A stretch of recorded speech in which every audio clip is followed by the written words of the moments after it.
नमस्कार साथियों, Kota online classes में आप सभी का स्वागत है। आज हम बात करने वाले हैं आदिकाल से संबंधित।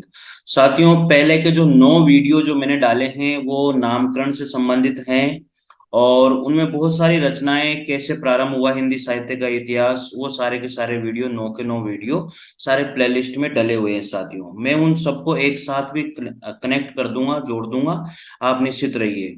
साथियों, आज हम शुरू कर रहे हैं आदिकाल, प्रॉपर आदिकाल को शुरू कर रहे हैं और ये सारी की सारी जो श्रृंखला है कंटिन्यू चलती रहेगी। आप लोगों ने इसको बहुत प्यार दिया है और बहुत सराहा है। साथियों, बहुत अच्छी सीरीज है, आप लोगों को भी शायद अच्छा लग रहा होगा और निश्चित रूप से शायद आप भी इसको देख रहे होंगे, पढ़ रहे होंगे। तो साथियों, अगर आपको अच्छा लगता है कि ये सीरीज अच्छी है तो निश्चित रूप से कमेंट कीजिए और बताइए कि अगर इसे कंटिन्यू रखना है या नहीं रखना है। और साथियों, आपका ही ये विचार है और आपकी ही ये सोच है। इसी के साथ मैं आगे बढ़ रहा हूँ और निश्चित रूप से अगर आपको अच्छा लगता है तो जरूर शेयर कीजिएगा, लाइक कीजिएगा। देखिए, पहला प्रश्न, किस ग्रंथ में राधा कृष्ण के प्रेम का अनूठा वर्णन है? कौन सा ग्रंथ है जिसमें राधा कृष्ण के प्रेम का अनूठा वर्णन किया गया है? तो वो है पदावली। कौन सा ग्रंथ है साथियों? पदावली। राधा कृष्ण के प्रेम का अनूठा वर्णन जो है पदावली में मिलता है। जो पदावली रचना है साथियों, विद्यापति की है और मैथिली में की है इसकी रचना। निराला ने पदावली को श्रृंगारिक पदों की मादकता को नागिन की लहर कहा है, जबकि मृगावती कुतुबुन की है और पद्मावत जो है जायसी की रचना है, मधुमालती मंजन की रचना है। साथियों, साथियों, एक ही प्रश्न से बहुत सारे प्रश्न यहाँ पर बन जाते हैं, तो क्वेश्चन तो क्या है?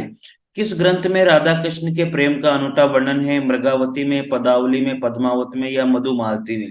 तो पदावली में है। अब पदावली जो रचना है वो विद्यापति के द्वारा लिखी गई। किस में लिखी गई है? मैथिली में की है इसकी रचना। निराला ने पदावली के श्रृंगारिक पदों की मादकता को नागिन की लहर कहा है।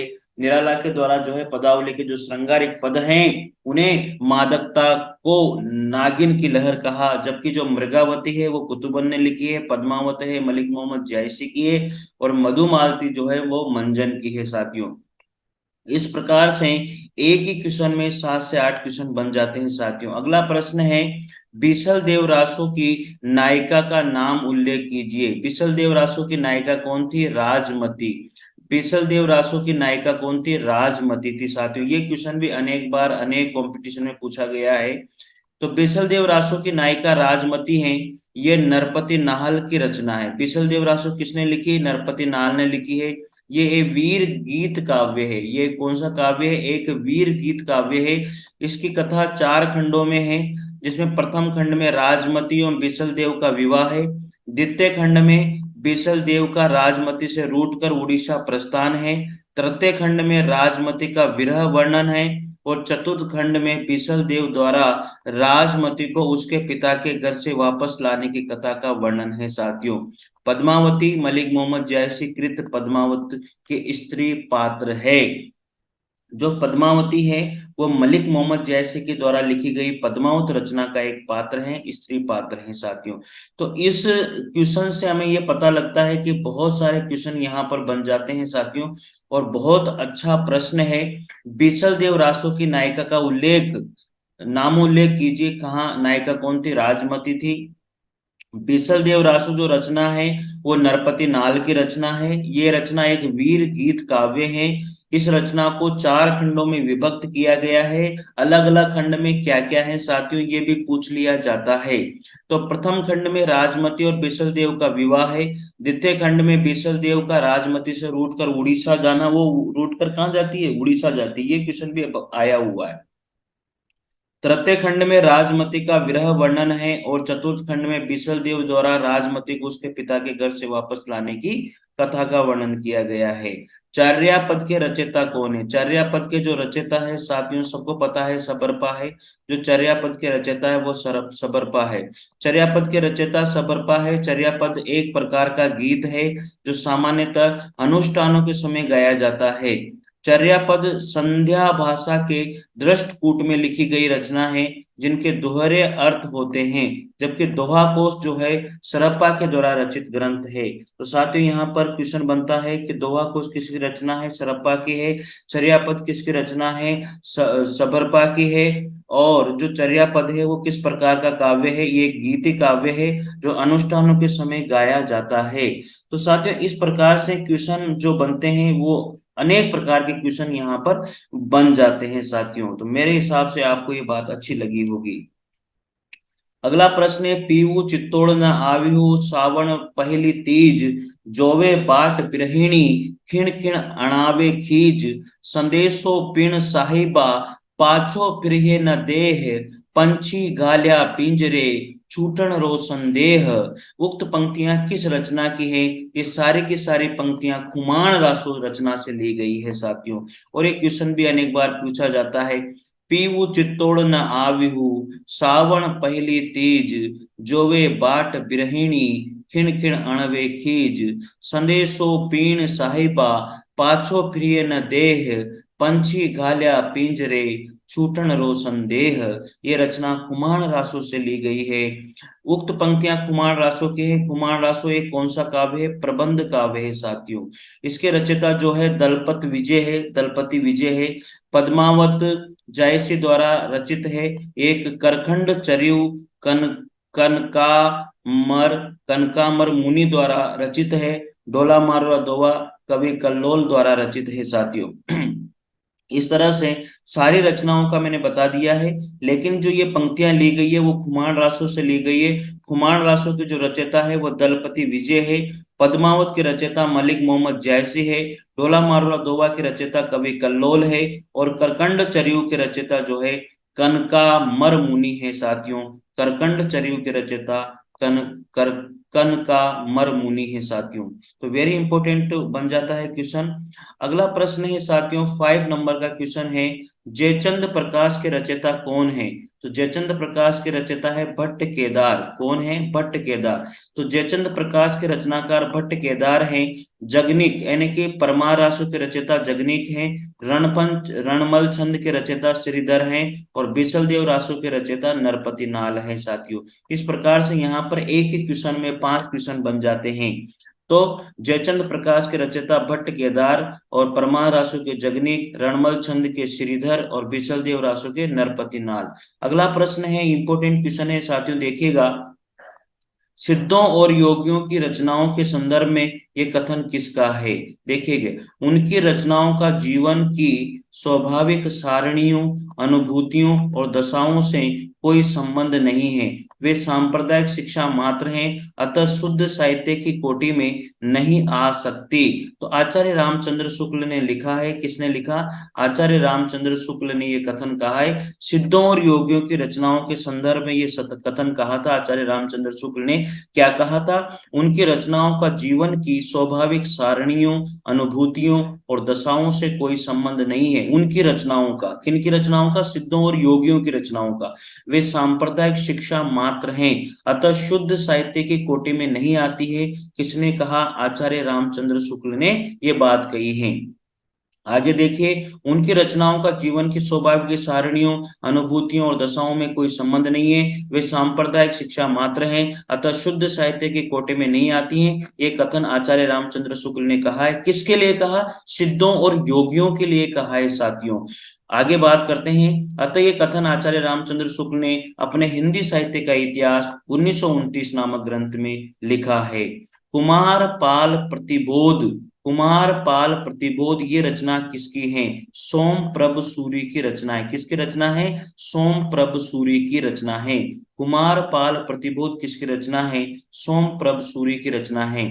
कुमार पाल प्रतिबोध सोम प्रभ सूरी की रचना है। सोम प्रभ सूरी गुजरात के प्रसिद्ध जैन साधु थे, जिनका आविर्भाव 1252 विक्रम संवत में माना जाता है। कुमार पाल चरियु हेमचंद, कुमार पाल चरित्र हेमचंद्र सूरी की रचना है। देखो, कुमार पाल प्रतिबोध सोम प्रभ सूरी की है, लेकिन कुमार पाल चरित्र हेमचंद्र सूरी के हमीर रासो सारंगधर प्रबंध चिंतामणि मेरु तुंग की रचना मानी जाती है। संदेश रासक, ये रचना किसकी है? जो संदेश रासक रचना है साथियों, वो अब्दुल रहमान की रचना है। संदेश रासक किसकी रचना है?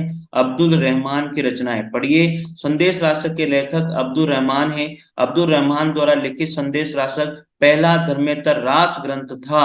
अब्दुल रहमान द्वारा लिखित संदेश रासक क्या था?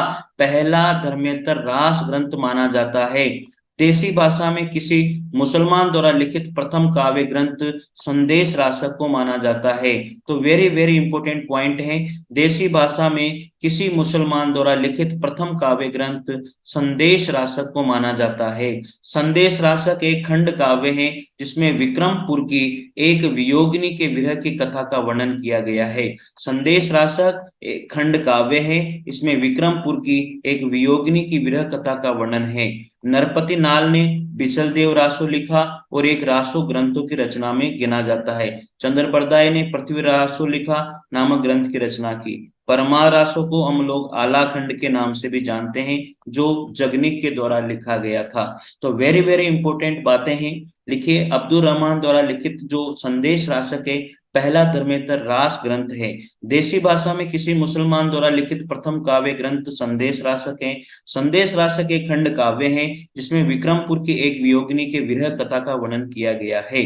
नरपति नाल ने बिसल देव रासो लिखा है, पृथ्वी रासो को चंद्र बरदाई ने, और आला खंड या परमार रासो को जगनिक के द्वारा लिखा गया है साथियों। अगला प्रश्न है, विद्यापति की पदावली मैथिली हिंदी में रचित होने पर भी निम्नलिखित में से किससे प्रभावित रही थी? बंगला से। जो विद्यापति की पदावली जो रचना है मैथिली में लिखी गई थी, लेकिन फिर भी बंगला भाषा से प्रभावित रही थी। ये क्वेश्चन बहुत इंपॉर्टेंट क्वेश्चन है, हर जगह पर ये क्वेश्चन आपको नहीं मिलेगा लिखा हुआ। विद्यापति की पदावली किसमें लिखी गई? मैथिली हिंदी में लिखी गई, लेकिन इसके ऊपर जो प्रभाव था वो बंगला भाषा का भी रहा है। विद्यापति जो है शैव संप्रदाय के कवि माने जाते हैं। विद्यापति को शैव संप्रदाय का कवि माना जाता है। भाषा की दृष्टि से विद्यापति द्वारा रचित अनेक ग्रंथ हैं। देखिएगा, कीर्तिलता और कीर्तिपता ये अवध भाषा में लिखी गई रचना है। कीर्तिलता और कीर्तिपता का अवध भाषा में लिखी गई रचना है, और पदावली और गोरक्ष विजय ये मैथिली भाषा में लिखी गई रचना है। साथियों देखो कितनी बढ़िया तरीके से सजाया गया है। और संस्कृत भाषा में इन्होंने 3 भाषाओं में रचनाएं लिखी। संस्कृत भाषा में शैव सर्वस्व सार, गंगा वाक्यावली, भू परिक्रमा, दान वाक्यावली, विभाग सार, लिखनावली, दुर्गा भक्त तरंगिणी, और ये इन्होंने जो है लिखी है पूरी की पूरी संस्कृत में। एक बार फिर पढ़ रहा हूं, शैव सर्वस्व सार, गंगा वाक्यावली, भू परिक्रमा, दान वाक्यावली, विभाग सार, लिखनावली, दुर्गा भक्त तरंगिणी, ये सारी की सारी रचनाएं जो है ये 1 2 3 4 5 6 7 इन्होंने संस्कृत में रचनाएं लिखी। और ये जो दोनों रचनाएं कीर्ति पताका और कीर्ति लता अवध भाषा में लिखी, और पदावली और गोरक्ष विजय मैथिली भाषा में लिखी गई रचना है साथियों। विद्यापति को जो है शैव संप्रदाय का कवि माना जाता है। भाषा की दृष्टि से विद्यापति ने 3 भाषाओं में रचनाएं लिखी थी। बच्चन सिंह ने विद्यापति को जातीय कवि कहा। बच्चन सिंह ने विद्यापति को क्या कहा है साथियों? जातीय कवि कहा। विद्यापति को जातीय कवि कहकर किसने पुकारा? बच्चन सिंह ने पुकारा है। हजारी प्रसाद द्विवेदी ने विद्यापति को श्रृंगार रस के सिद्ध वाक कवि कहा है। हजारी प्रसाद द्विवेदी ने विद्यापति को क्या कहा साथियों? हजारी प्रसाद द्विवेदी ने विद्यापति को श्रृंगार रस के सिद्ध वाक कवि कहा। विद्यापति कृत जो कीर्ति लता है, विद्यापति के द्वारा जो कीर्ति लता है जो अवध भाषा में लिखी गई रचना है, की रचना भृंग भृंगी संवाद के रूप में लिखी गई रचना है। भृंग भृंगी संवाद के रूप में लिखी गई रचना कौन सी है? कीर्ति लता है, जो विद्यापति के द्वारा लिखी गई रचना है। भला हुआ जो मारिया बहिनी अमारा कंतु, लज्जेम तू वयम सुह भई भग्या जही भग्या गरु एंतु, ये प्रसिद्ध पंक्तियां इनमें से किस कवि के द्वारा लिखी गई है साथियों? ये प्रसिद्ध पंक्तियां यहाँ पर कवि हेमचंद्र के द्वारा लिखी गई हैं। भला हुआ जो मारिया बहिनी हमारा कंतु किसने लिखी है? कवि हेमचंद्र ने लिखी है साथियों। हेमचंद्र गुजरात के सोलंकी के राजा सिद्धराज जयसिंह और उनके भतीजे कुमार पाल के राज दरबार में रहा करते थे। हेमचंद्र जो है गुजरात के सोलंकी के राजा थे सिद्धराज जयसिंह, और उनके भतीजे थे कुमार पाल, उनके राज दरबार में ये रहा करते थे। हेमचंद्र प्रसिद्ध जैनाचार्य थे। इनके व्याकरण ग्रंथ का नाम सिद्ध हेमचंद्र शब्दानुशासन है। सिद्ध हेमचंद्र शब्दानुशासन हेमचंद्र ने लिखा। हेमचंद्र का ये व्याकरण सिद्ध हेम नाम से भी प्रसिद्ध माना जाता है। तो साथियों, ये 10 क्वेश्चन आप लोगों के लिए वेरी इंपॉर्टेंट है। सिद्ध हेम में संस्कृत, प्राकृत और अपभ्रंश तीनों का समावेश किया गया है। हेमचंद्र को प्राकृत का पाणिनि कहा जाता है। कुमारपाल चरित्र, योग शास्त्र, प्राकृत व्याकरण, देशी नाममाला कोश और छंदो अनुशासन हेमचंद्र की महत्वपूर्ण रचनाओं में गिनी जाती हैं। सिद्ध हेम में संस्कृत, प्राकृत और अपभ्रंश तीनों का समावेश किया गया है। हेमचंद्र को प्राकृत का पाणिनि कहा जाता है। हेमचंद्र ने जो है कुमारपाल चरित्र, योगसार, प्राकृत व्याकरण, देशी नाममाला कोश और छंद अनुशासन हेमचंद्र के द्वारा लिखी गई रचनाएं हैं। सारंगधर कृत जो है, सारंगधर पद्धति संस्कृत भाषा में लिखा गया एक पद्य कोश माना जाता है। सोमप्रभ सूरि ने कुमारपाल प्रतिबोध नामक एक गद्य पद्य में संस्कृत प्राकृत काव्य लिखा है। कणप्पा 84 सिद्धों में सर्वश्रेष्ठ विद्वान हैं तथा सबसे बड़ी कवि माने जाते हैं। जो कणप्पा है साथियों, वो 84 सिद्धों में सर्वश्रेष्ठ विद्वान माने जाते हैं और सबसे बड़ी कवि भी माने जाते हैं। कणप्पा के गुरु का नाम जालंधरप्पा था। ये बिहार के सोमपुरी नामक स्थान पर रहा करते थे।